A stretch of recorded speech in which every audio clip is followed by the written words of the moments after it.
What if I told you that the very foundation of monotheism, the bedrock belief that has shaped billions of lives across thousands of years, was built on a deliberate lie? What if the God you were taught was eternal and alone actually had a wife, and the most powerful religious institutions in history conspired to erase her from existence? Today, we're diving into one of archaeology's most explosive discoveries, evidence so shocking that it threatens to rewrite everything we thought we knew about the origins of Judaism and Christianity. We're talking about buried inscriptions, hidden goddess figurines, and ancient prayers that reveal a truth so dangerous it was systematically covered up by the authors of the Bible itself. This isn't speculation or theory. This is hard archaeological evidence that proves beyond doubt that for centuries, the ancient Israelites worshipped not one god, but a divine couple. Yahweh had a wife, and her name was Asherah. The implications of this discovery are staggering, because it means that monotheism as we know it wasn't a divine revelation handed down from heaven. It was a political invention, a carefully orchestrated campaign to consolidate power and control the masses by erasing the divine feminine from history. But before we dive into the archaeological bombshells that prove this conspiracy, we need to understand just how radical these discoveries really are. For over 2,000 years, Judaism and Christianity have built their entire theological framework on the premise that God is one, indivisible, and eternal. The Shema, one of Judaism's most sacred prayers, declares, "Hear, O Israel, the Lord our God, the Lord is one." Christianity inherited this foundation, proclaiming the unity of God, even within their doctrine of the Trinity. This monotheistic worldview didn't just shape religious belief, it fundamentally altered human consciousness. It created a cosmic hierarchy with one supreme male deity at the top, justifying patriarchal social structures and the subjugation of feminine spiritual power. It told women that the divine was essentially masculine, that creation itself flowed from a single male source. But what if this entire worldview was based on a carefully constructed historical fiction? The first cracks in this foundation began to appear in the 20th century, as archaeologists started uncovering evidence from ancient Israel that didn't match the biblical narrative. Instead of finding proof of pure monotheistic worship, they discovered something far more complex and far more threatening to traditional theology. They found evidence of widespread goddess worship, fertility cults, and most shocking of all, inscriptions that explicitly paired Yahweh with a female divine consort. The most damning evidence comes from two archaeological sites that have sent shockwaves through biblical scholarship: Kuntilet Adrud and Khirbet el-Qom. These aren't obscure locations mentioned in fringe theories. These are major archaeological sites that have been extensively studied, dated and verified by teams of international scholars. And what they reveal is nothing short of revolutionary. At Kuntilet Adrud, a site in the northern Sinai that dates to around 800 BCE, archaeologists discovered inscriptions that shatter the monotheistic myth. These weren't private religious artifacts hidden away in someone's home. These were public inscriptions, prayers and blessings carved into storage jars and plaster walls at what appears to have been a religious way station. And what do these prayers say? They invoke blessings from Yahweh and his Asherah. Let that sink in for a moment. Yahweh and his Asherah. Not Yahweh alone, not Yahweh as the one true God, but Yahweh paired with his divine consort, his wife, his feminine counterpart. This wasn't some heretical sect or foreign influence. This was mainstream Israelite religion as it was actually practiced by the common people. The Hebrew grammar here is crucial and unambiguous. The phrase Yahweh and his Asherah uses a possessive construction that clearly indicates a relationship of intimacy and partnership.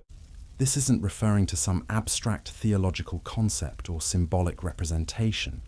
This is talking about two distinct divine beings who were understood to be connected as partners in the cosmic order.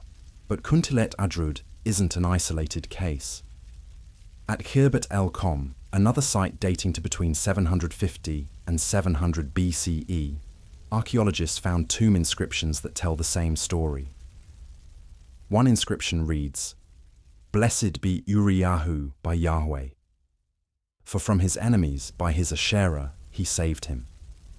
Again, we see Yahweh and Asherah functioning together as a divine couple, with worshippers calling on both deities for protection and blessing. These inscriptions aren't anomalies or mistakes. They represent a consistent pattern of religious belief and practice that extended across centuries and geographical regions. The ancient Israelites, the very people who supposedly received the revelation of a pure monotheism, were actually worshipping a divine couple. Yahweh had a wife, and everyone knew it.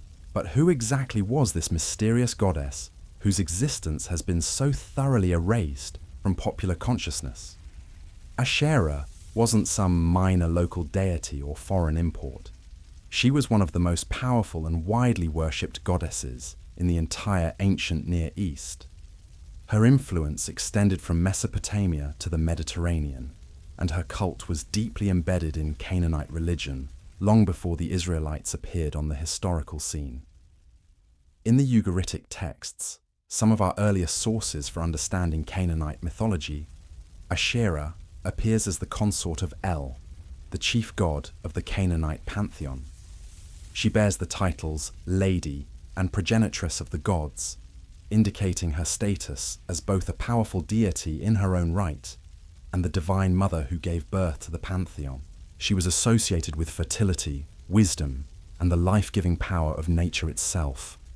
Most significantly, Asherah was represented by the sacred tree, or wooden pole, symbols that connected her to the tree of life, and the axis mundi, the cosmic center that connected heaven and earth.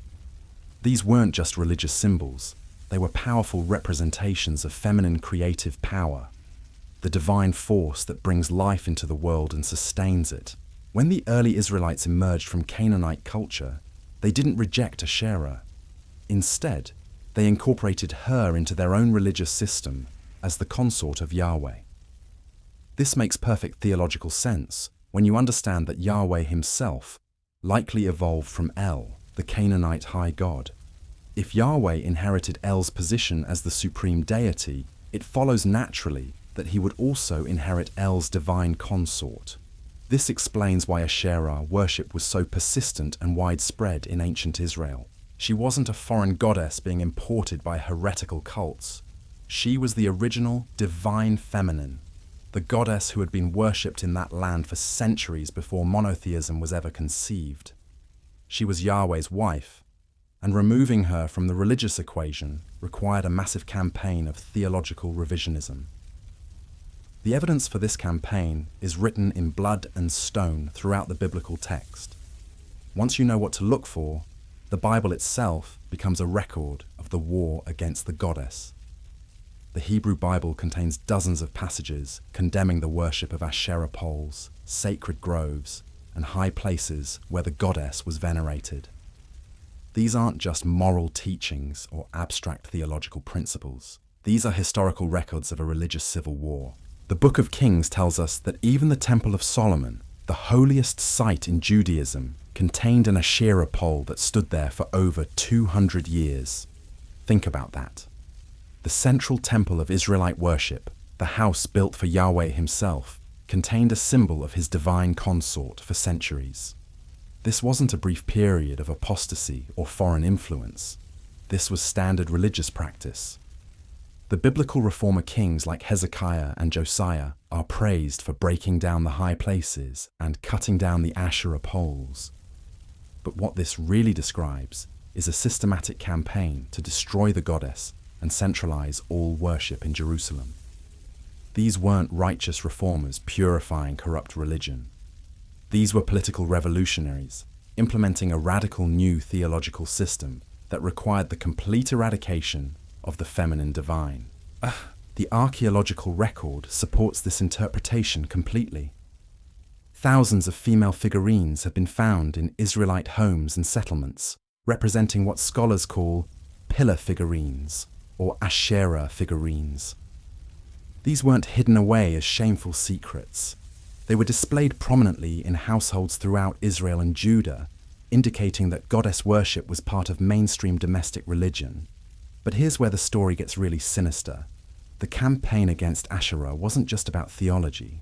It was about power, control, and the creation of a centralized religious system that could be manipulated for political ends. By destroying the local shrines and high places where Asherah was worshipped, the Jerusalem elite eliminated competing centers of religious authority. Before the monotheistic revolution, religion in ancient Israel was decentralized and democratic. Families and communities could worship at local shrines, offer sacrifices at nearby high places, and maintain direct relationships with the divine without intermediaries. The goddess Asherah represented this accessible, feminine, life-affirming spirituality that connected people to the natural world and the cycles of fertility and abundance. But centralized monotheism changed everything. Now there was only one God, who could only be properly worshipped at one temple, controlled by one priesthood, authorized by one king. The elimination of Asherah wasn't just theological purification, it was the creation of a religious monopoly that gave unprecedented power to the Jerusalem establishment. This explains why the campaign against the goddess was so vicious and so thorough. It wasn't enough to simply discourage her worship or gradually phase out her cult. She had to be completely demonized, her symbols destroyed, her very name erased from religious consciousness. The stakes were too high for anything less than total victory. The political dimensions of this transformation become even clearer when you consider the historical context. The push towards strict monotheism intensified during periods of political crisis and foreign domination. When the kingdoms of Israel and Judah were threatened by larger empires like Assyria and Babylon, religious reformers used the crisis to implement their theological agenda. They argued that military defeats and national disasters were punishments from Yahweh for worshipping other gods, especially Asherah. The solution wasn't political or military reform, but religious purification. Only by eliminating all traces of goddess worship and establishing pure monotheistic faith could the nation hope to regain divine favor and political independence. This created a powerful feedback loop where political crisis justified religious extremism, which in turn created the ideological framework for even more centralized control. The elimination of Asherah became both the means and the justification for concentrating all religious and political authority in the hands of a small Jerusalem elite. But the most insidious aspect of this campaign was how successfully it rewrote history. The biblical authors didn't just eliminate Asherah from contemporary worship, they systematically erased her from the past, creating a false historical narrative that portrayed monotheism as the original and natural form of Israelite religion. This deliberate historical revisionism is evident throughout the Hebrew Bible, where monotheism is retroactively projected back onto figures like Abraham, Moses, and David. The biblical narrative presents these patriarchs as devoted servants of the one true God, rejecting all other deities from the beginning. But this portrayal contradicts everything we know from archaeology and comparative religion about how ancient societies actually functioned. No ancient Near Eastern culture began with monotheism. Religious systems evolved gradually from animism to polytheism to henotheism to monotheism over centuries or millennia.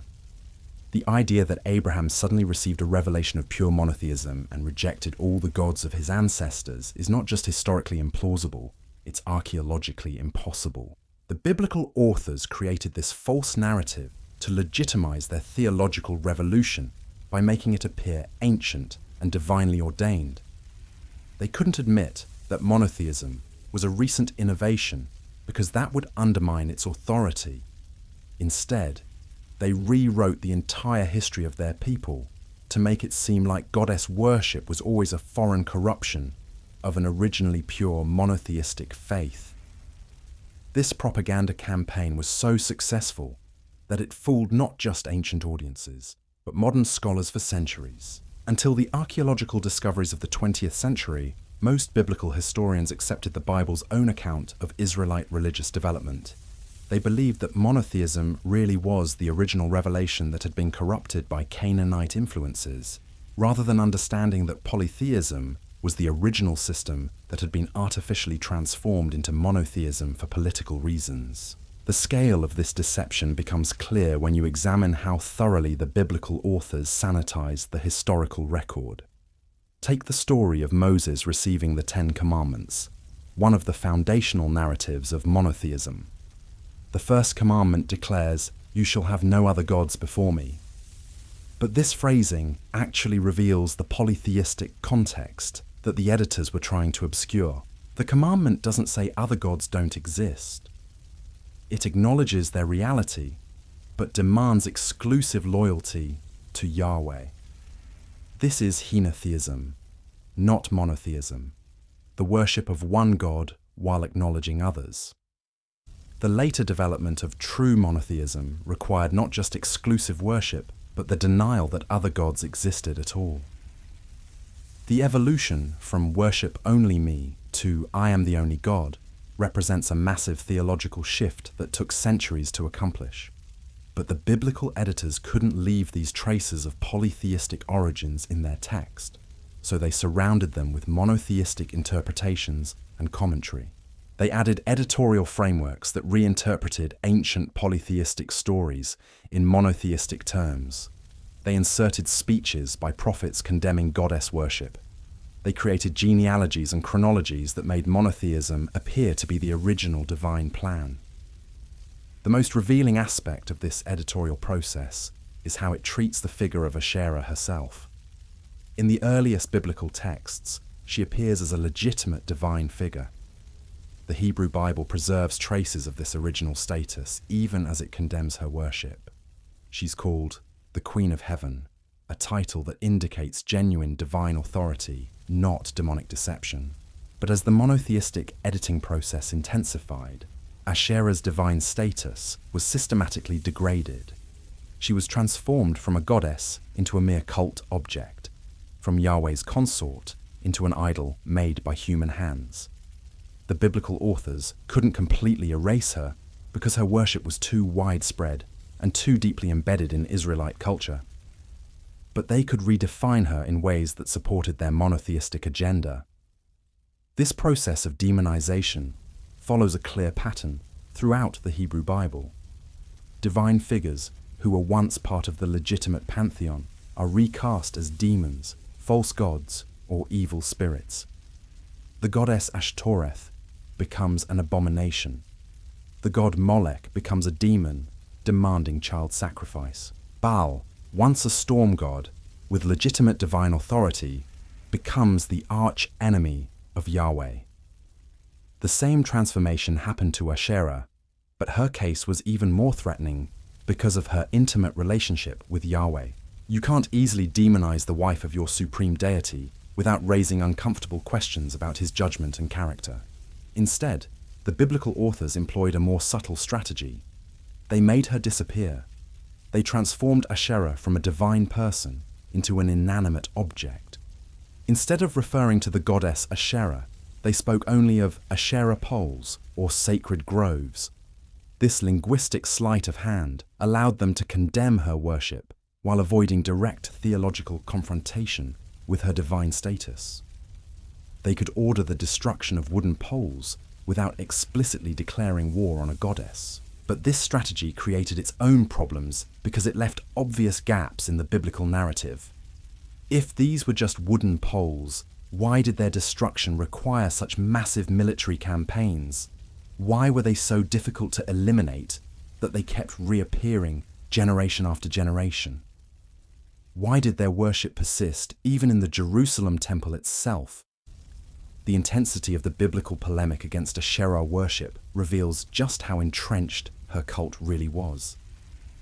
The Book of Kings tells us that King Manasseh placed an Asherah pole in the temple and that it remained there during his entire reign.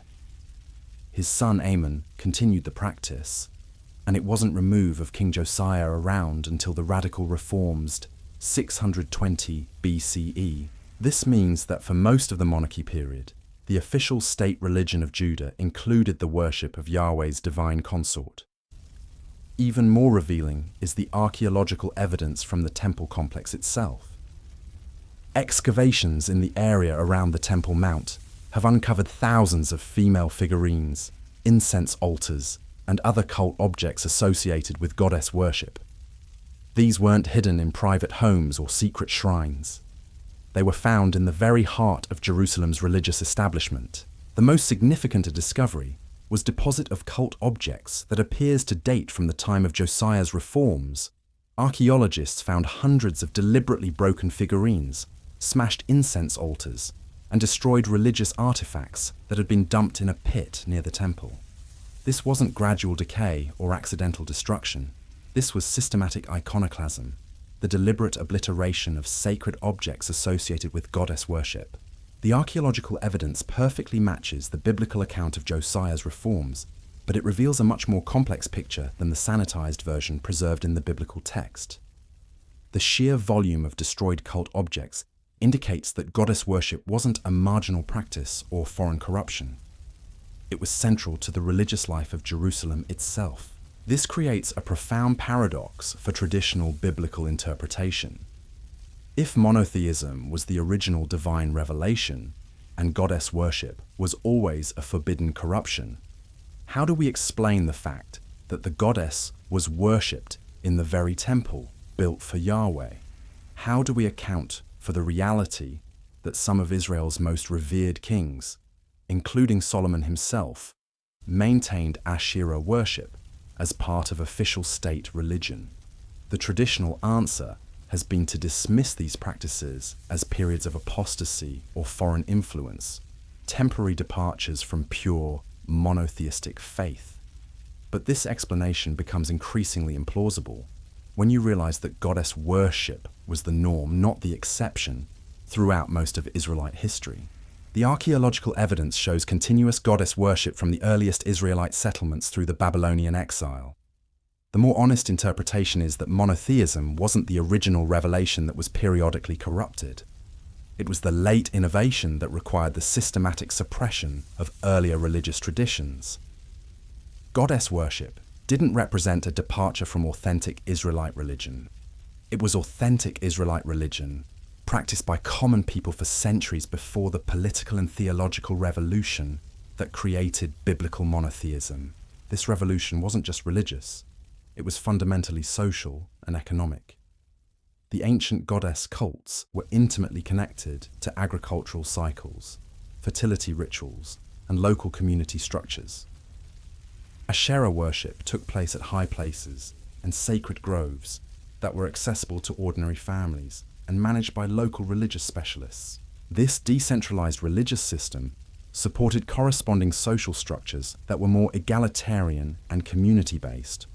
Archaeological evidence suggests that early Israelite society was relatively non-hierarchical, with extended family groups managing their own religious and economic affairs. The goddess Asherah represented this village-level spirituality that connected people directly to the divine through natural cycles and domestic rituals. The monotheistic revolution changed everything by centralizing all religious authority in Jerusalem and placing it under the control of a hereditary priesthood. No longer could families make their own sacrifices at local shrines or consult their own religious specialists. Now, all legitimate worship had to flow through the official channels controlled by the Jerusalem establishment. This transformation had profound implications for women's religious roles. In the decentralized goddess cults, women served as priestesses, prophetesses, and ritual specialists. They maintained household shrines, led family worship, and participated actively in community religious life. Archaeological evidence shows that women were the primary caretakers of the Asherah figurines found in Israelite homes. But centralized monotheism eliminated most of these feminine religious roles. The Jerusalem priesthood was exclusively male. The official sacrificial cult was dominated by men, and women's access to the divine was increasingly mediated through male religious authorities. The elimination of Asherah wasn't just theological. It was part of a broader patriarchal revolution that systematically excluded women from positions of religious power. The political dimensions of this transformation become even clearer when you examine the historical context of the monotheistic reforms. The push towards strict monotheism intensified during the late monarchy period, precisely when the kingdoms of Israel and Judah were facing existential threats from the expanding Assyrian and Babylonian empires. The religious reformers used these political crises to justify their radical theological agenda. They argued that military defeats and national disasters were divine punishments for worshipping false gods, especially Asherah. Only by eliminating all traces of polytheism and establishing pure monotheistic worship could the nation hope to regain divine favor and political independence. This created a powerful ideological framework that linked religious orthodoxy with national survival. Loyalty to Yahweh alone became equivalent to patriotism, while goddess worship was redefined as treason. The elimination of Asherah was presented not as theological innovation, but as a return to ancient purity, not as political centralization, but as spiritual purification. The genius of this propaganda was how it transformed a revolutionary theological agenda into a conservative restoration project. The monotheistic reformers weren't admitting that they were creating something new. They claimed to be recovering something old. They weren't centralizing power. They were purifying worship. They weren't eliminating the goddess. They were destroying idols. This rhetorical strategy was essential for legitimizing what was essentially a religious coup. The reformers couldn't simply declare that the old gods were false and the old ways were wrong. They had to demonstrate that monotheism had always been the authentic Israelite faith and that polytheism had always been a foreign corruption. To accomplish this, they needed to control not just contemporary religious practice, but historical memory itself. They had to rewrite the past to support their present agenda. This required not just destroying physical cult objects, but eliminating the cultural memory of goddess worship from the collective consciousness of their people. The biblical editors accomplished this through a sophisticated campaign of historical revisionism that operated on multiple levels simultaneously. They rewrote ancient stories to remove polytheistic elements, added monotheistic commentary to explain away obvious contradictions, inserted prophetic speeches condemning goddess worship, and created elaborate genealogies and chronologies that made monotheism appear to be the divine plan from the beginning of time. This systematic rewriting of history was so thorough and so successful that it fooled scholars and believers for millennia. But the archaeological evidence doesn't lie, and once you understand the pattern, the cover-up becomes impossible to ignore. Every time you read about the destruction of high places in the biblical text, you're reading about the systematic elimination of goddess worship sites. Every condemnation of sacred groves is a record of the war against Asherah's sacred trees. The most revealing aspect of this campaign is how it accelerated during periods of political crisis. When the kingdom of Judah faced existential threats from foreign empires, the reformers used fear and desperation to implement their radical agenda. They convinced the people that military defeats were divine punishment for tolerating goddess worship, that only complete monotheistic purity could save the nation from destruction. This created a feedback loop of religious extremism, where every political setback was blamed on insufficient devotion to Yahweh alone. The solution was always the same: eliminate more goddess worship, destroy more sacred sites, centralize more religious authority in Jerusalem. The worse things got politically, the more extreme the religious reforms became. King Josiah's reforms around 620 BCE represent the climax of this process. The biblical account describes his campaign as righteous purification, but the archaeological evidence reveals it as something far more sinister: systematic cultural genocide. Josiah didn't just reform religious practice, he attempted to obliterate an entire way of life that had existed for centuries. The scale of destruction was unprecedented. Archaeological excavations show that virtually every local shrine, high place, and sacred site outside Jerusalem was demolished during this period. Thousands of cult objects were smashed and buried. Religious specialists who weren't part of the Jerusalem priesthood were either killed or forced to abandon their vocations. But the most insidious aspect of Josiah's reforms was how they were justified. The Deuteronomistic historians who recorded these events presented them as a return to authentic ancient faith, not as the radical innovation they actually were. They claimed that Josiah was simply following the commands that Moses had given centuries earlier, removing foreign corruptions that had crept into pure Israelite religion. This narrative was a complete fabrication. The archaeological evidence proves that goddess worship wasn't a recent corruption. It was or foreign import woven into the fabric of Israelite society from its earliest origins. The reformers weren't purifying ancient faith. They were destroying it and replacing it with something entirely new. The psychological impact of this transformation cannot be overstated. Imagine living in a world where the divine was accessible in every grove, every hilltop, every household shrine, where your grandmother could light incense to the goddess, where your mother could offer prayers for fertility and protection, where the sacred feminine was honored alongside the masculine in the cosmic order. Now imagine having all of that ripped away overnight. Suddenly the groves are forbidden, the shrines are destroyed, the household gods are smashed to pieces. Your grandmother's prayers are declared demonic. Your mother's rituals are condemned as abominations. The goddess who protected your family for generations has been transformed from divine mother into false idol. This wasn't just religious reform, it was cultural trauma on a massive scale. The reformers didn't just change how people worshipped, they severed their connection to ancestral wisdom, feminine spirituality, and the sacred patterns that had guided their communities for centuries. The resistance to these reforms must have been enormous. You don't eliminate centuries-old religious traditions without massive popular opposition.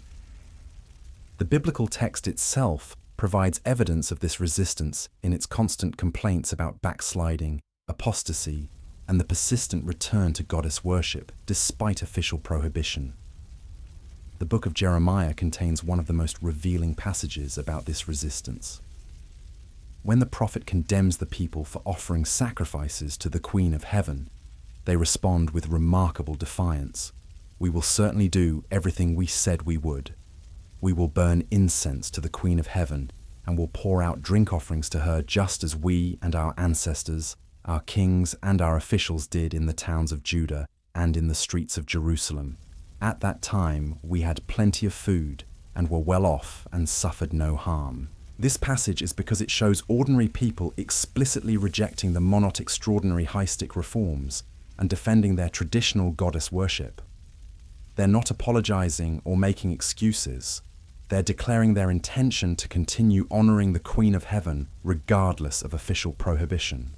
More significantly, they're making a direct causal connection between goddess worship and prosperity, arguing that abandoning her cult has brought disaster upon the nation. This represents the voice of popular resistance that the biblical editors tried so hard to suppress. These are the common people who refused to accept that their ancestral religious practices were suddenly demonic. They knew from direct experience that goddess worship had brought them prosperity and protection, and they weren't willing to abandon it just because a handful of Jerusalem priests declared it forbidden. The fact that such voices survived in the biblical text at all is remarkable. It suggests that the resistance was so widespread and so persistent that the editors couldn't completely eliminate it. They had to acknowledge its existence even as they condemned it, creating a permanent record of the religious civil war that tore ancient Israelite society apart. But the reformers had powerful weapons in this war: political authority, military force, and control over the emerging written tradition that would become the Hebrew Bible. They could destroy physical cult sites, execute or exile religious dissidents, and most importantly, they could control how history was recorded and remembered. The creation of the Hebrew Bible wasn't just a literary project. It was a political weapon designed to legitimize the monotheistic revolution by making it appear ancient and divinely ordained. Every story, every law, every prophetic speech was carefully crafted to support the new theological order and condemn the old polytheistic traditions. This explains why the Bible contains such an obsessive focus on the dangers of goddess worship. The editors weren't just recording ancient history, they were fighting an ongoing propaganda war against persistent religious resistance. Every condemnation of Asherah poles, every warning against high places, every prophetic denunciation of foreign gods was ammunition in this cultural battle. The genius of this strategy was how it transformed political innovation into religious orthodoxy. By claiming that monotheism had always been the authentic Israelite faith, the reformers made resistance appear not just rebellious, but heretical. They weren't imposing new restrictions. They were restoring ancient purity. They weren't eliminating legitimate religious practices. They were destroying demonic corruptions. This rhetorical framework was so successful that it convinced not just ancient audiences, but modern scholars for centuries. Until the archaeological discoveries of the 20th century, most biblical historians accepted the Bible's own account of Israelite religious development. They believed that monotheism really was the original divine revelation that had been periodically corrupted by Canaanite influences. The archaeological evidence has completely overturned this understanding. We now know that polytheism wasn't a corruption of monotheism. Monotheism was an artificial transformation of polytheism. The goddess wasn't a foreign intrusion into pure Israelite faith. She was an integral part of that faith from its earliest origins. This revelation has profound implications that extend far beyond academic biblical scholarship. If monotheism wasn't a divine revelation, but a political invention, then the entire theological foundation of Judaism and Christianity is built on false premises.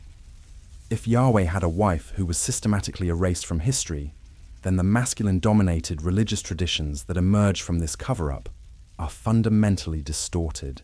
Consider what this means for billions of believers who have been taught that God is essentially masculine, that divine authority flows through patriarchal hierarchies, that feminine spirituality is somehow inferior or dangerous. These beliefs didn't emerge from divine revelation. They were created by ancient political operatives who needed to eliminate competing centers of religious authority. The suppression of Asherah wasn't just about theology, it was about power, control, and the systematic exclusion of women from positions of spiritual authority. By eliminating the divine feminine, the reformers created a religious system that naturally privileged male leadership and marginalized feminine spiritual wisdom. This transformation had consequences that rippled through history for millennia. Christianity inherited the Hebrew Bible's monotheistic framework and its embedded misogyny. Islam built upon the same foundation, creating another masculine-dominated religious tradition. The goddess was so thoroughly erased that most believers today have never even heard her name. But perhaps the most insidious aspect of this cover-up is how it shaped human consciousness itself. By eliminating the divine feminine from the cosmic order, the monotheistic traditions created a psychological framework that devalued feminine wisdom, intuition, and spiritual authority. They taught billions of people that the ultimate reality was essentially masculine, that creation itself flowed from a single male source. This didn't just affect religious belief, it shaped attitudes toward women, nature, sexuality, and the body. If the divine was purely masculine and transcendent, then the material world became devalued as merely physical. If God was separate from nature, then the natural world became something to be dominated rather than honored.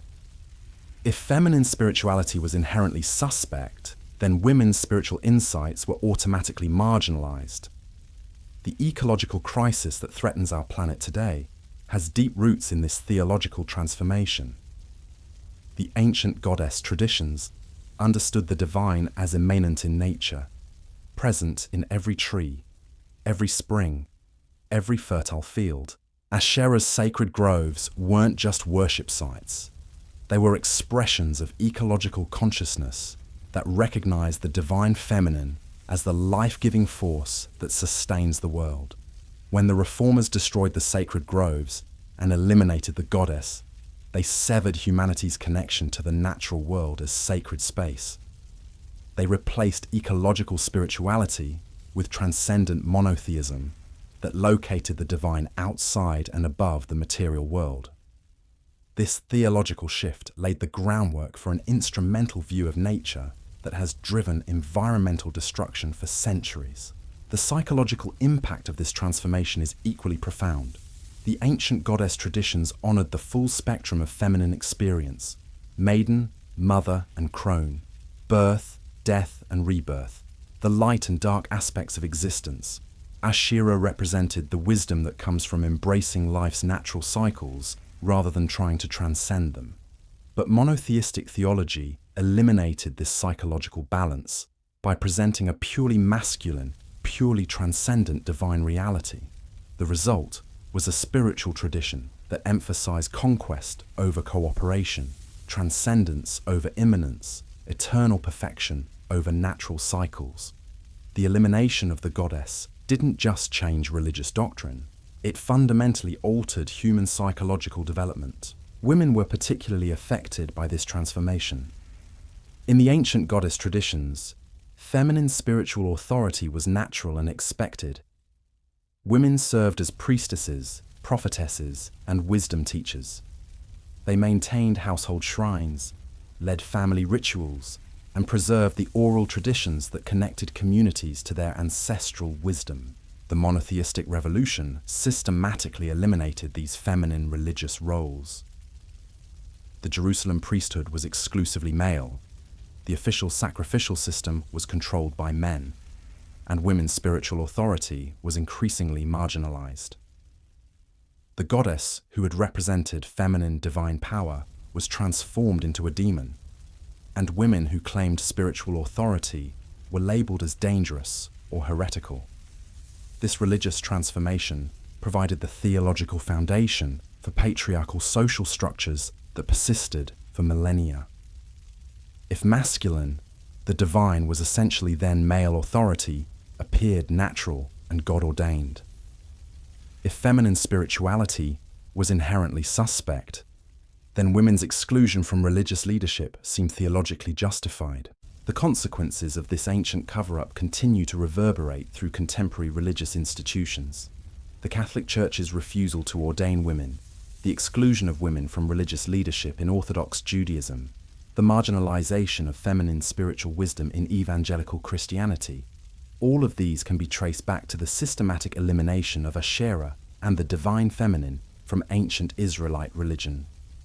But the archaeological evidence offers hope for a different future. By recovering the suppressed history of the goddess, we can begin to understand how artificial and politically motivated the masculine monopoly on divine authority really is. Asherah's story isn't just ancient history, it's a roadmap for reclaiming the spiritual traditions that were stolen from humanity thousands of years ago. The re-begun to discovery of the goddess has already transformed contemporary spirituality. Feminist theologians are reclaiming Asherah as a symbol of divine feminine wisdom. Neo-pagan movements are reviving goddess worship. And even traditional religious communities are beginning to acknowledge the artificial nature of exclusively masculine God language. This isn't just academic theorizing or New Age wishful thinking. This is the recovery of authentic spiritual traditions that were violently suppressed by ancient political operatives who needed to consolidate religious authority in their own hands. The goddess wasn't eliminated because she was false. She was eliminated because she was too powerful, too accessible, too threatening to centralized religious control. The archaeological evidence proves beyond doubt that our ancestors knew something we've forgotten. That the divine is both masculine and feminine, both transcendent and immanent, both one and many. They worshipped a cosmic couple, not a solitary deity. They honored the goddess alongside the god, understanding that creation itself emerges from the sacred marriage of complementary divine principles. this ancient wisdom was systematically destroyed by religious revolutionaries who needed to create a new kind of spiritual authority based on exclusion rather than inclusion, hierarchy rather than partnership, masculine dominance rather than divine balance. They succeeded so completely that most people today don't even know what was lost. But the evidence is buried in the ground, preserved in stone and pottery, waiting to tell its story to anyone willing to listen. Every Asherah figurine, every sacred grove, every inscription invoking Yahweh and his Asherah is a piece of suppressed history that challenges the monotheistic myth and reveals the political origins of patriarchal religion. The implications of this discovery extend far beyond religious studies. If the foundational narrative of Western civilization, the story of monotheistic revelation, is actually a political fabrication, then we need to completely rethink our assumptions about religion, history, and human consciousness itself. The goddess didn't disappear because she was conquered by a superior truth. She was eliminated because she represented a form of spiritual authority that couldn't be controlled by centralized religious institutions. She was too democratic, too accessible, too empowering to ordinary people who didn't need priests or temples to connect with the divine. The ancient reformers understood that eliminating the goddess was essential to their political project of religious centralization. They couldn't allow competing centers of spiritual authority to undermine their monopoly on divine truth. Every sacred grove, every household shrine, every female religious specialist represented a threat to their carefully constructed system of religious control. So they waged war not just against religious practices, but against religious memory itself. They didn't just destroy cult objects. They rewrote history to make it seem like those objects had never been legitimate. They didn't just eliminate goddess worship. They convinced people that goddess worship had always been wrong. This campaign of historical revisionism was so successful that it created what scholars call cultural amnesia, the complete forgetting of entire traditions and ways of life. The goddess didn't just lose her place in religious practice, she lost her place in human memory. Her elimination was so thorough that most people today don't even know there's something missing. But archaeology doesn't lie, and stone speaks louder than propaganda. Every year brings new discoveries that further expose the artificial nature of biblical monotheism and reveal the sophisticated religious traditions that were destroyed to create it. The goddess is rising from her archaeological grave, and her story is finally being told. The truth can no longer be suppressed. Yahweh had a wife, and her elimination from history represents one of the most successful cover-ups in human civilization. The implications of this discovery will continue to unfold as more people evidence and begin to learn about the archaeological, what was really lost when the goddess was erased from religious consciousness. The monotheistic traditions that dominate our world today aren't the product of divine revelation. They're the result of ancient political manipulation that required the systematic suppression of feminine spiritual wisdom. Understanding this history isn't just about correcting the archaeological record. It's about reclaiming the spiritual traditions that could help heal our fractured world. The archaeological evidence reveals something even more disturbing about how this cover-up was orchestrated. When you examine the physical destruction layers at sites across ancient Palestine, you don't find gradual decline or natural abandonment. You find sudden, systematic obliteration that bears all the hallmarks of organized cultural warfare. At Tel Dan, archaeologists uncovered what appears to be a deliberately demolished shrine complex dating to the 8th century BCE. The destruction was so thorough that cult objects were not just broken, but pulverized. Sacred stones were not just toppled, but ground to powder. And ritual vessels were not just discarded, but melted down. This wasn't random vandalism or the natural decay of abandoned religious sites. This was methodical annihilation designed to ensure that nothing could ever be reconstructed or remembered. The same pattern emerges at dozens of sites across the region. At Megiddo, at Gaza, at El found evidence of systematic destruction targeting specifically Achish. Archaeologists have religious installations associated with goddess worship. The archaeological record reads like a military campaign report. Search, destroy, eliminate all traces, move to the next target. What makes this evidence even more damning is its chronological precision. These destruction layers don't span centuries of gradual religious evolution. They cluster around specific historical moments when we know religious reforms were being implemented by royal decree. The archaeological timeline perfectly matches the biblical accounts of reformer kings, ordering the destruction of high places and sacred groves. But the most chilling aspect of this campaign becomes clear when you examine what happened to the people who served these destroyed shrines. At several sites, archaeologists have found mass burial pits dating to the reform periods, containing the remains of individuals who appear to have been executed rather than dying from natural causes or warfare. The skeletal evidence suggests systematic killing of specific population groups, likely priests, priestesses, and religious specialists who maintained the goddess cults.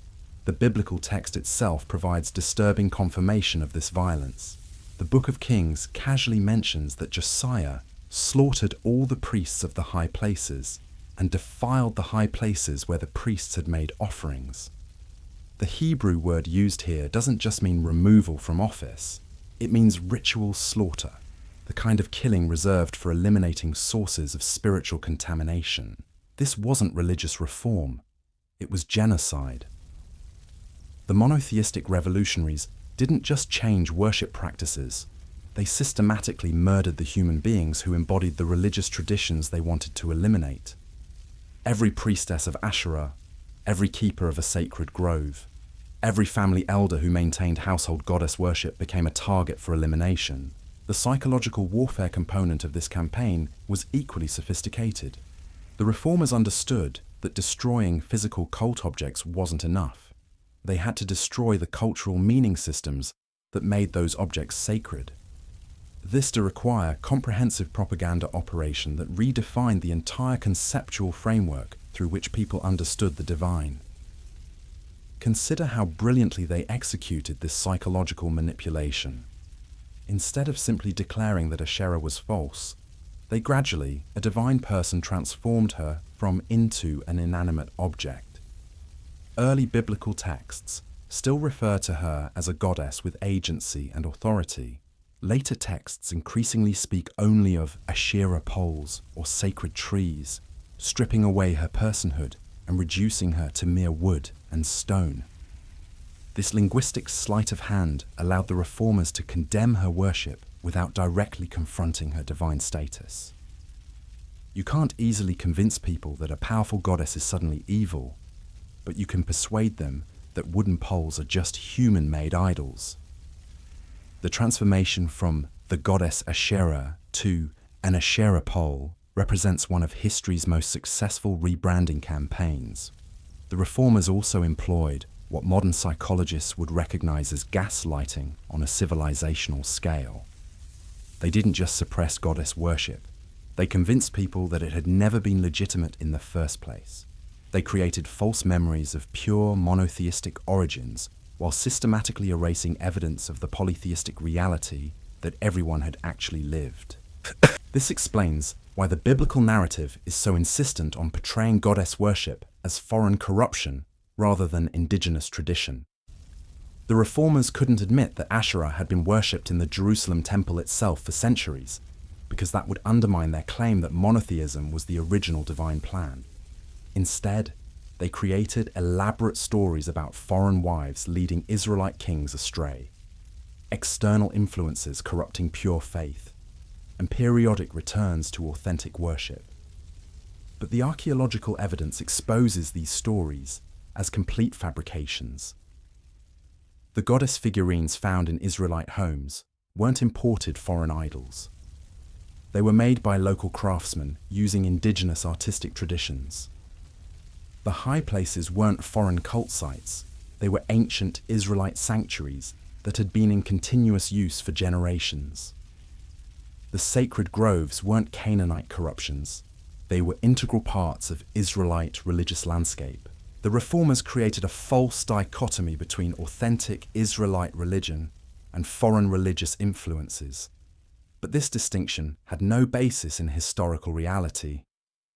Israelite religion had always been syncretic, incorporating elements from multiple cultural traditions. The goddess Asherah wasn't an external intrusion. She was part of the foundational religious matrix from which Israelite culture emerged. This false narrative of providing ideological justification for religious foreign and corrupting. Then Elim Israelite, identity foreign corruption, served a crucial political function. By innating, it could be portrayed as patrigenocide. The reformers' wormmeats, the biblical reformatic purification, rather than cultural destroying indigenous traditions violence. If goddess worship was truly, they were defending authentic against external contamination. The xenophobic rhetoric that per narratives reveals the underlying political strategy. Every denunciation of foreign gods, every warning against intermarriage with neighboring peoples, every call for religious purity was designed to create an us versus them mentality that justified extreme measures against internal religious diversity. This strategy was particularly effective because it channeled legitimate fears about foreign domination into religious extremism. When the kingdoms of Israel and Judah faced military threats from larger empires, the reformers convinced people that military weakness was actually spiritual weakness caused by tolerating religious diversity.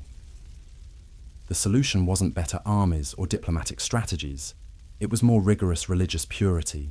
The genius of this propaganda was how it transformed political failures into religious problems with religious solutions. Military defeats became divine punishment for insufficient devotion to Yahweh alone. Economic difficulties became consequences of tolerating goddess worship. Social unrest became evidence of spiritual corruption that required more aggressive religious reform. This created a self-reinforcing cycle where every problem justified more extreme religious measures, and more extreme religious measures created more problems that required even more extreme solutions. The political situation became. The worse, the more radical had to be to address the religious reforms, the supposed spiritual causes of national weakness. King Josiah's reforms represent the climax of this escalating extremism. The biblical account presents his campaign as righteous restoration, but the archaeological evidence reveals systematic cultural destruction on an unprecedented scale. Virtually iterated, thousands of cult objects were destroyed, and in every local religious site outside Jerusalem was exiled. The scope unknown number of religious practitioners were killed, or of this destruction becomes clear when you realize that it wasn't just targeting urban temples or SHR majorines. Archaeological surveys show that even tiny village sanctuaries and individual household shrines were systematically destroyed during family burial sites, eliminating competing religious institutions. They were attempting this period. The reformers weren't just to eradicate every trace of non-official religious expression from Israelite society. This level of thoroughness required massive organizational resources and popular compliance that could only have been achieved through a combination of state terror and ideological manipulation. The reformers needed both the military power to enforce their decrees and the propaganda apparatus to convince people that this destruction was necessary and righteous. The biblical text itself preserves evidence of the resistance this campaign provoked. The constant complaints about backsliding and apostasy reveal that large segments of the population never accepted the legitimacy of the monotheistic revolution. They continued to practice traditional religious customs despite official prohibition, maintained underground networks of goddess worship, and passed down suppressed religious knowledge through oral tradition. The Book of Lamentations contains one of the most poignant expressions of this resistance. Written during the Babylonian exile, it explicitly connects the destruction of Jerusalem to the Aban goddess worship. The author doesn't blame the disaster-donment of traditional religious practices, including on insufficient devotion to Yahweh. Instead, he suggests that eliminating the other gods, particularly the Queen of Heaven, left the city defenseless against its enemies. This represents a completely different interpretation of national disaster than the official monotheistic narrative. Instead of seeing military defeat as punishment for worshipping false gods, this perspective understands it as the consequence of abandoning the divine protection provided by the complete pantheon. The goddess hadn't failed her people. Her people had failed her by listening to monotheistic reformers who convinced them to break faith with their ancestral protectors. Similar voices of resistance appear throughout the biblical text, usually in passages that the monotheistic editors couldn't completely eliminate because they were too well known or too integral to other narratives. These surviving fragments reveal the existence of alternative religious communities that rejected the official theological agenda and maintained loyalty to traditional polytheistic practices. The persistence of this resistance reveals something crucial about the nature of the monotheistic revolution. It was never as proponents claimed. Despite complete or as popular as its centuries of violent suppression, propaganda campaigns, and systematic historical revisionism, significant portions of the population continued to practice goddess worship and maintain alternative religious traditions. This underground resistance explains why the biblical editors felt compelled to include so many warnings against goddess worship and foreign religious practices. If these traditions had really been eliminated, there would be no need for constant vigilance against their return. The intensity of the biblical polemic against Asherah worship reveals that her cult remained a persistent threat to monarch period. The archaeological evidence supports this heistic orthodoxy throughout the biblical picture of ongoing religious resistance. Even at sites that show clear evidence of official destruction, archaeologists often find evidence of subsequent rebuilding and continued use by local communities. The sacred groves were cut down, but new trees were planted. The high places were demolished, but new altars were constructed. The goddess figurines were smashed, but new ones were crafted and hidden. This pattern of destruction and renewal continued for centuries, creating an underground religious culture that preserved suppressed traditions and passed them down through informal networks. Women played crucial roles in this resistance because household religious practices were harder for official authorities to monitor and control than public worship at major shrines. The female figurines found in Israelite homes represent more than just private devotional objects. They were symbols of religious resistance against patriarchal religious centralization. Every woman who maintained an Asherah figurine in her household shrine was participating in a form of civil disobedience against the official religious regime. This gendered dimension of religious resistance reveals another crucial aspect of the monotheistic revolution. It wasn't just about eliminating competing gods. It was about eliminating competing sources of religious authority, particularly feminine religious authority. The goddess cults provided women with opportunities for spiritual leadership that were systematically eliminated by the male-dominated monotheistic system. The transformation from poly wasn't just theological theistic to monotheistic worship. It was fundamentally social and political. The decentralized goddess cults supported egalitarian community structures where religious authority was distributed among families and localities. The centralized monotheistic system concentrated all legitimate religious authority in Jerusalem under the control of a hereditary male priesthood. This shift had profound implications for social organization, economic relationships, and political power structures throughout Israelite society. The elimination of local religious sites meant the elimination of local religious leadership, community gathering places, and autonomous social institutions. Everything had to be channeled through official structures controlled by the central government. The economic dimensions of this transformation were equally significant. The local shrines and high places weren't just religious sites.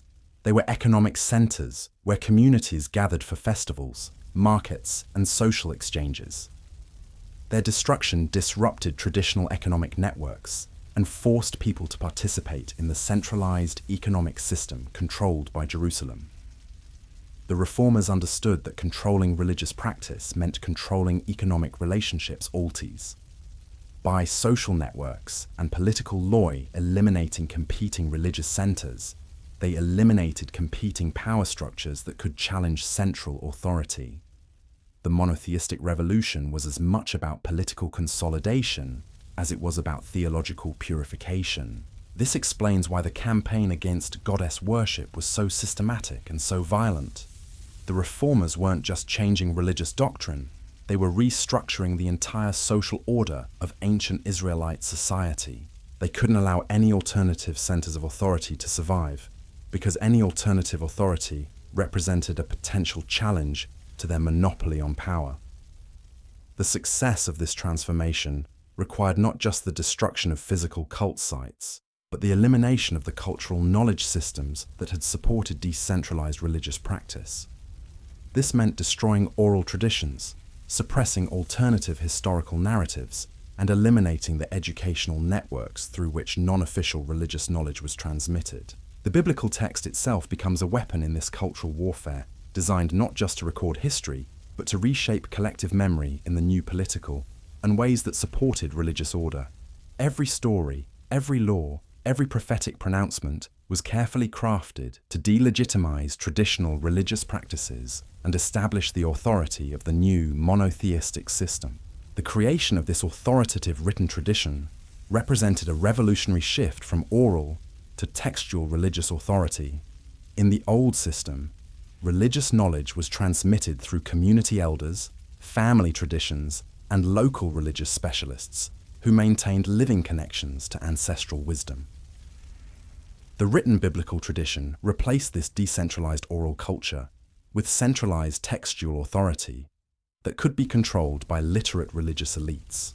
This transformation had profound implications for religious epistemology, how people understood the sources, oral cultures, religious truth and validation of religious knowledge. It was verified through community consensus, personal experience, and the wisdom of trusted elders. In textual cultures, religious truth became dependent on authorized interpretations of written documents controlled by institutional authorities. The shift from oral goddess traditions to written monotheistic orthodoxy represented more than just a change in religious practice. It was a fundamental alteration in how human beings related to Thed, direct personal relationship divine. The goddess cults emphasized with divine forces that cycles were accessible through natural, household rituals and community celebrations. The monotheistic system emphasized mediated relationship with a transcendent deity who could only be approached through official channels. This theological transformation reflected and reinforced broader changes in social organization, political structure, and economic relationships that were reshaping ancient Near Eastern societies during the Iron Age. The rise of centralized kingdoms, professional armies, and bureaucratic administration required ideological systems that legitimized hierarchy autonomy, eichel authority, and discouraged local. Monotheism provided the perfect ideological framework for these emerging political structures. If there was only one legitimate God, then there could be only one legitimate religious authority. If divine truth was singular and absolute, then competing religious claims could be dismissed as false and dangerous. If proper worship required centralized control, then local religious autonomy became theological of Asherah and error. The elimination, the suppression of goddess worship weren't accidental byproducts of theological evolution. They were essential components of a comprehensive political project designed to create new forms of social organization based on centralized hierarchical control rather than distributed community authority. The archaeological evidence reveals the true cost of this transformation in human terms. Every destroyed shrine represents a community that lost its local religious center. Every smashed figurine represents a family that was forced to abandon its ancestral religious practices. Every mass burial pit represents religious practitioners who were killed for maintaining traditional spiritual customs. The scale of cultural destruction required to implement the monotheistic revolution was enormous, comparable to other historical episodes of systematic cultural genocide. The reformers didn't just change religious doctrine, They attempted to erase entire ways of life that had sustained human communities for centuries. But they couldn't eliminate everything. Despite their best efforts, traces of the suppressed traditions survived in archaeological deposits, linguistic fragments, mythological residues, and folk customs that persisted long after official religious practice had been transformed. The goddess didn't disappear completely. She went underground, preserved in hidden cultural deposits that are only now being recovered and understood. The rediscovery of Asherah and the suppressed history of Israelite polytheism represents more of historical errors. It's the than-just academic correction recovery of stolen human heritage, the restoration of cultural knowledge that was violently suppressed by ancient political operatives who needed to eliminate competing sources of spiritual authority. This recovered history has profound implications for understanding not just ancient religion, but the entire development of Western civilization. The monotheistic traditions that emerged from this ancient cover-up provided the ideological foundation for centuries of patriarchal religious authority, systematic exclusion of women from spiritual leadership, and the devaluation of feminine wisdom in religious and cultural life. Understanding the artificial and politically motivated nature of this transformation opens possibilities for recovering more balanced and inclusive spiritual honor. Both masculine traditions, that, and feminine aspects of divine reality. The archaeological evidence proves that our ancestors knew something we've forgotten, that the sacred is both male and female, both transcendent and immanent, both singular and multiple. The goddess Asherah represents this lost wisdom, the understanding that divine creativity emerges from the sacred marriage of complementary principles, rather than the dominance of a single masculine authority. Her rediscovery offers hope for healing by millennia, the spiritual wounds creator of religious patriarchy, and recovering the integrated consciousness that was systematically destroyed by the monotheistic revolution. But this recovery requires more than just academic acknowledgement of suppressed history. It requires a fundamental rethinking of religious authority, spiritual epistemology, and the relationship between masculine and feminine aspects of divine reality. The evidence is clear, but the implications are still being worked out in contemporary religious and cultural life. The story of Asherah's suppression and rediscovery is ultimately a story about power, truth, and the human capacity for both destruction, ancient, and restoration. The reformers succeeded in erasing the goddess from official religious consciousness for over 2 millennia, but they couldn't destroy the evidence completely.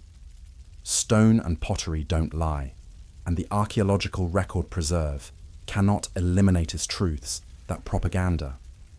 Every new discovery adds another piece to this suppressed history, revealing more clearly the systematic nature of the cover-up and the sophisticated religious traditions that were destroyed to create biblical monotheism.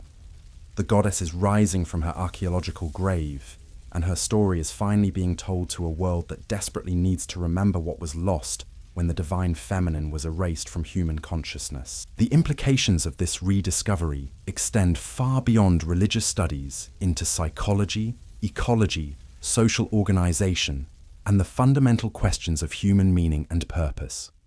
If the foundational narrative of Western religious tradition is based on deliberate historical falsification, then everything built on that foundation requires re-examination and potential reconstruction. The goddess Asherah offers a different vision of divine reality, one based on partnership rather than domination, integration rather than exclusion, ecological wisdom rather than transcendent separation from the natural world.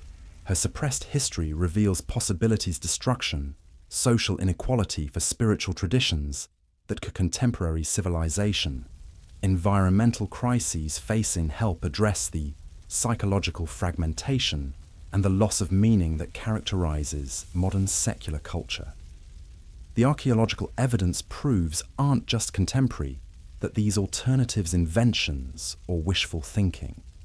They represent the recovery of authentic spiritual traditions that sustained human communities for millennia before being violently suppressed by political operatives who needed to consolidate religious authority in their own hands. The monotheistic revolution didn't happen overnight. It required generations of systematic indoctrination, careful manipulation of religious texts, and the gradual rewriting of collective memory. The biblical editors understood that they couldn't simply declare the all they had to convince gods dead, people that those gods had never been legitimate in the first place. This process of historical revisionism becomes visible when you examine how different layers of biblical text treat the same religious phenomena. Early passages acknowledge the reality of other gods while demanding exclusive loyalty to Yahweh. Later, editorial editions go further, denying that other gods have any power at all. The final stage declares that other gods don't even exist, transforming henotheism into true monotheism through textual sleight of hand. Consider how brilliantly the editors handled the problem of Asherah's presence in Solomon's temple. They couldn't deny that she had been worshipped there for centuries because too many people remembered it. Instead, they created elaborate narratives about foreign wives corrupting righteous kings, temporary periods of apostasy, and eventual returns to pure faith. Every acknowledgement of goddess worship was surrounded by condemnation. An explanation was how it transformed the meaning of religious diversity. But the most sophisticated aspect of this propaganda campaign itself, in the original polytheistic system, having multiple gods wasn't a problem to be solved. It was the natural order of reality. Different deities governed different aspects of existence, and worshipping the appropriate god for each situation was simply practical wisdom. The monotheistic revolutionaries had to convince people that this natural religious diversity was actually dangerous chaos that threatened cosmic order. They created a new theological framework where religious truth was singular and absolute, where competing claims about divine reality were automatically false and potentially demonic. This wasn't just changing religious practice. It was changing the fundamental categories through which people understood reality itself. The psychological impact of this transformation was devastating. Imagine growing up in a world where the sacred was plural, accessible, family-honored household, and intimately connected to daily life. Your gods, your community celebrated seasonal festivals dedicated to different deities, and your understanding of the divine reflected the rich complexity of human experience. Now imagine having that entire worldview declared not just wrong, but evil. Suddenly the gods who had protected your ancestors for generations became demons. The festivals that had marked the rhythm of community life became abominations. The religious wisdom passed down through your family became dangerous superstition that could bring divine wrath upon. This wasn't the entire nascent gradual theological evolution. It was traumatic psychological rupture that's connections to their ancestors severed people's spiritual traditions and forced them to reconstruct their entire understanding of divine reality. The reform people believed. They changed howers didn't just change what people were allowed to think about the sacred. The mechanisms enforcement for this new theological order were sophisticated and brutal. The reformers understood that eliminating physical cult objects wasn't enough. They had to eliminate networks, the social, that supported alternative religious practices. This meant not just destroying shrines, but executing the who serve religious specialists them, not just condemning goddess worship, but eliminating the family traditions that preserved goddess-centered spirituality. The archaeological evidence reveals the systematic nature of this cultural warfare. At site after site, excavations show the same pattern. Sudden destruction of religious installations, mass disposal of cult objects, and evidence of violence against religious practitioners. This wasn't random persecution or gradual decline. It was a coordinated campaign designed to completely eliminate competing religious traditions. The reformers also employed economic warfare against traditional religious practices. The local shrines and high places weren't just spiritual centers. They were economic hubs where communities gathered for festivals, markets, and social exchanges. By destroying these sites and centralizing all legitimate religious activity in Jerusalem, the reformers forced people into economic dependence on the new religious system. You couldn't just practice your traditional religion. You had to travel to Jerusalem, pay temple taxes, purchase approved sacrificial animals, and participate in rituals controlled by the official priesthood. The elimination of local religious sites meant the elimination of local economic autonomy, creating a system compliance where spiritual became for survival. This economic dimension, economically necessary of religious control, was particularly effective because it created material incentives for abandoning traditional practices. Families that continued to maintain household goddess worship found themselves excluded from the official religious economy, unable to participate in the festivals and markets that were increasingly centered in Jerusalem. The reformers also understood the importance of controlling education and cultural transmission. In oral cultures, religious knowledge was passed down through stories, songs, and rituals that were embedded in family and community life. To eliminate goddess worship, they had to eliminate these informal educational networks and replace them with authorized textual traditions controlled by literate religious elites. The creation of the biblical canon wasn't just a literary project. It was an educational weapon designed to replace decentralized oral traditions with centralized written authority. Every story included in the biblical collection was carefully selected to support the monotheistic agenda, while stories that preserved positive memories of goddess worship were systematically excluded or heavily edited. This textual control extended beyond religious education into legal and social frameworks. The biblical law codes didn't just regulate ritual practice. They restructured social relationships in ways that reinforced monotheistic authority. Laws about marriage, inheritance, and family structure were designed to eliminate the social context that had supported goddess worship and women's religious leadership. The transformation of gender roles was particularly crucial to the success of the monotheistic revolution. In the goddess-centered traditions, sesses, prophetesses, and wisdom, women had served as priest household shrines, the teachers.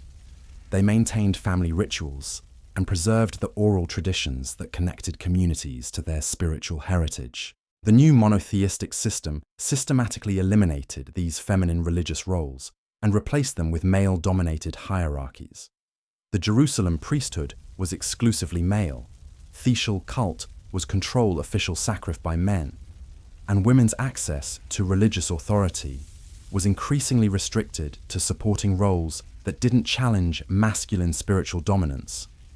This wasn't just changing religious organization, it was fundamentally altering the social structure of Israelite society. The elimination of feminine religious authority provided ideological justification for broader archal control that patterns of patry extended into economic, political, and cultural life. The reformers understood that controlling women's religious roles was essential to preventing the revival of goddess worship. As long as women maintained positions of spiritual authority, they could preserve and transmit alternative religious traditions that challenged monotheistic orthodoxy. By marginalizing women's religious leadership, the reformers eliminated one of the most important mechanisms for cultural resistance. But the resistance continued nonetheless, often in forms that were difficult for official authorities to detect and eliminate. Archaeological evidence shows that goddess figurines continued to be produced and used in private household contexts, long after public goddess worship had been officially prohibited. These small clay figures represent a form of religious resistance that operated below the radar of official surveillance. Women played crucial roles in preserving these underground religious traditions. They crafted the figurines, maintained household shrines, and passed down suppressed spiritual knowledge through informal networks that were harder for male religious authorities to penetrate and control. Every her granddaughter to honor grandmother who taught the goddess, who craft every mother figurines for her family Ted protective, was participating in cultural resistance against religious oppression. The persistence of these underground traditions reveals something crucial about the nature of the monotheistic revolution. It was never as complete or as popular as its official historians claimed. Despite centuries of violent suppression and systematic propaganda, significant portions of the population continued to practice alternative religious customs and maintain loyalty to suppressed spiritual traditions. This ongoing resistance explains why the biblical editors felt compelled to include so many warnings against backsliding and apostasy.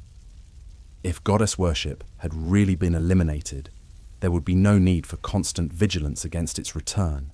The intensity and persistence of anti-goddess polemic in the biblical text reveals that Asherah's cult remained a persistent threat to monotheistic orthodoxy throughout the biblical period. The reformers also high-end with the problem to Kant of theological coherence. If Yahweh was truly, could they the only God, how reality explained the obvious that other religious systems appeared to work for their practitioners? Why did neighboring nations seem to prosper under polytheistic religious systems?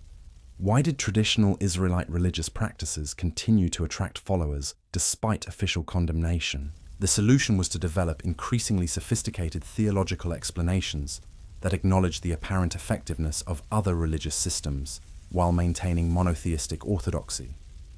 Other gods were redefined as demons who could provide temporary benefits, but ultimately led to spiritual destruction. Foreign religious success was explained as temporary divine tolerance that would eventually result in judgment and punishment. This theological framework allowed the reformers to acknowledge empirical reality while maintaining ideological purity. They didn't have to deny that goddess worship seemed to work. They just had to convince people that it worked for the wrong reasons and would ultimately lead to disaster. The development of this theological system required remarkable intellectual sophistication. The reformers had to create coherent explanations for complex religious phenomena while maintaining consistency with their monotheistic premises. They had to account for the obvious diversity of religious experience while insisting on the singularity of divine truth. This intellectual challenge produced some of the most creative theological thinking in human history, but it was creativity in service of political control rather than spiritual truth.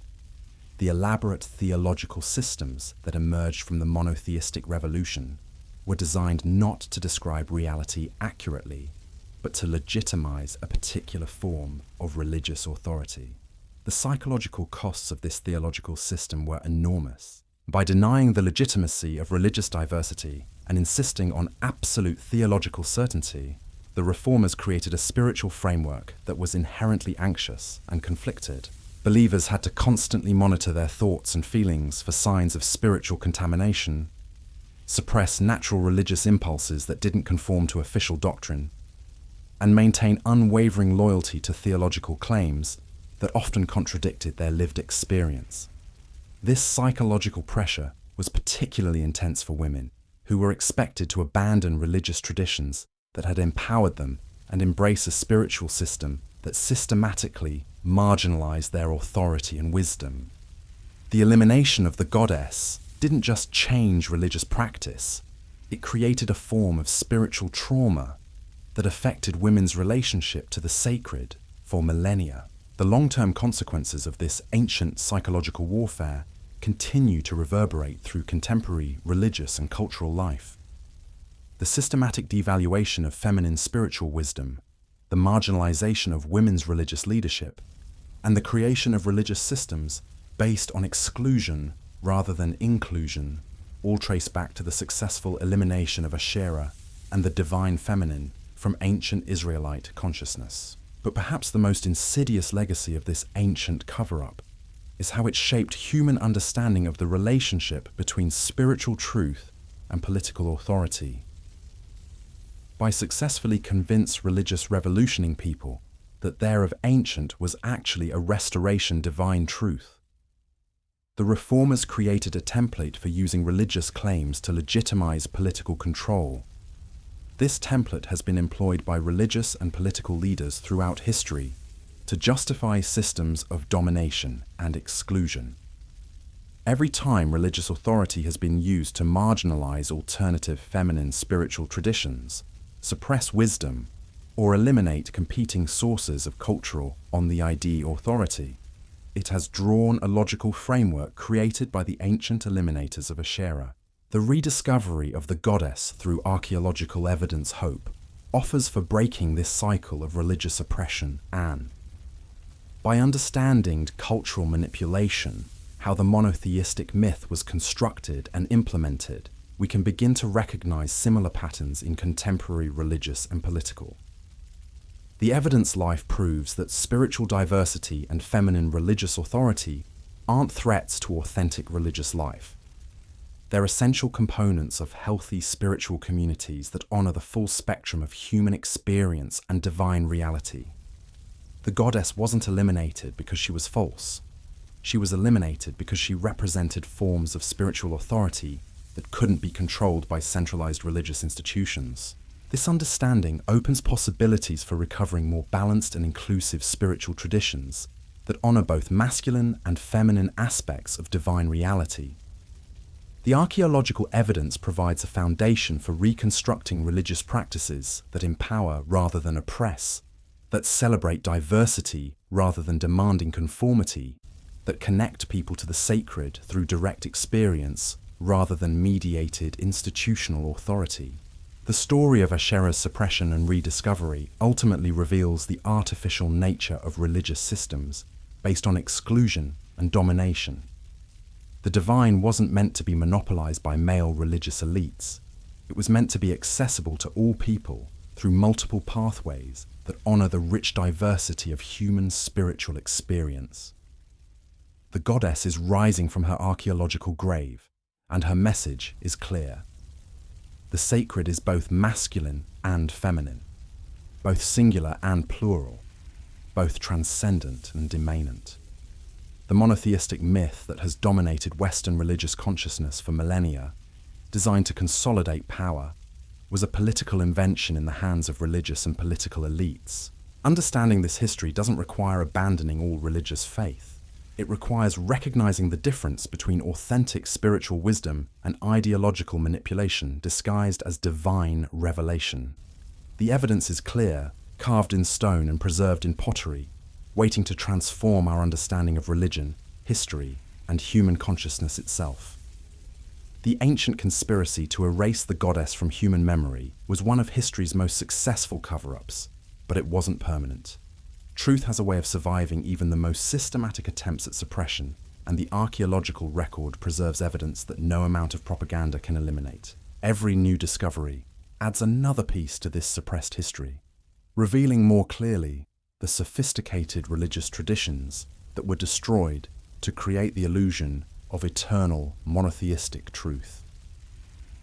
The implications extend far beyond academic of this evidence, biblical scholarship, into the fundamental questions of human meaning, purpose, and spiritual possibility. The goddess Asherah represents more than just. She embodies the understanding of forgotten deity that the sacred is larger, more diverse, and more accessible than the religious authorities who claim to speak for it.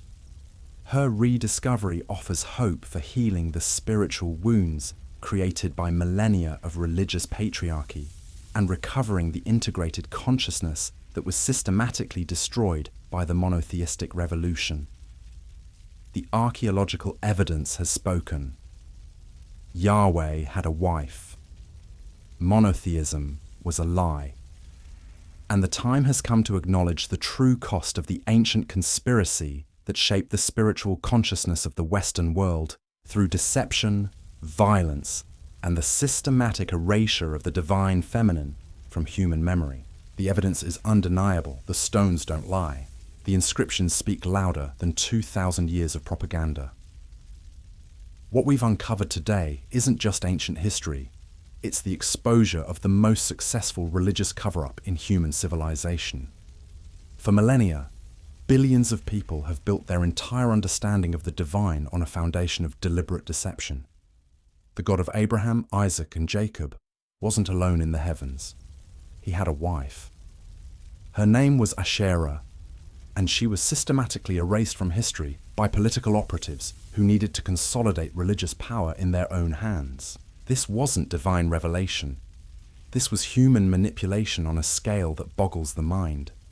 The monotheistic revolution that gave birth to Judaism and Christianity was a brilliant political strategy disguised as spiritual truth. By eliminating the goddess and centralizing all religious authority in Jerusalem, a small group of religious elites created a theological monopoly that has controlled human consciousness for over 2 millennia. But the goddess is rising. Every archaeological discovery, every inscribed pottery sherd, every broken figurine pulled from the dust of ancient Palestine is a piece of stolen history being returned to humanity. The divine feminine that was violently suppressed is finally speaking again, and her message is clear. The sacred was never meant to be monopolized by masculine religious authority. The implications of this discovery extend far beyond biblical scholarship. If the foundational narrative of Western religious tradition is built on deliberate historical falsification, then everything that flows from that foundation requires fundamental re-examination. The systematic exclusion of women from religious leadership, the devaluation of feminine spiritual wisdom, the creation of hierarchical religious systems based on domination rather than partnership. All of this traces back to the ancient conspiracy that erased Yahweh's wife from human memory. Understanding this history doesn't destroy faith, it liberates it. It reveals that authentic spirituality was never meant to be confined within the narrow boundaries created by ancient political operatives. The goddess Asherah represents the recovery of spiritual traditions that honor both masculine and feminine aspects of divine reality, that celebrate diversity rather than demanding conformity, that connect people to the sacred through direct experience rather than mediated institutional control. The archaeological evidence has shattered the monotheistic myth forever. The question now isn't whether Yahweh had a wife. The inscriptions at Kuntilet Ajrud and Kirbet el-Kom have settled that debate conclusively. The question is what we're going to do with this knowledge. Will we continue to perpetuate the ancient lie, or will we have the courage to acknowledge the truth that stone and pottery have preserved for us across the centuries? The goddess is waiting. She's been waiting for over 2,000 years, buried beneath layers of propaganda and patriarchal revision. But she never disappeared completely. She survived in the archaeological record, in suppressed folk traditions, in the unconscious longing for spiritual balance that patriarchal monotheism could never fully satisfy. Her time has come, the cover-up is over, and the world will never be the same.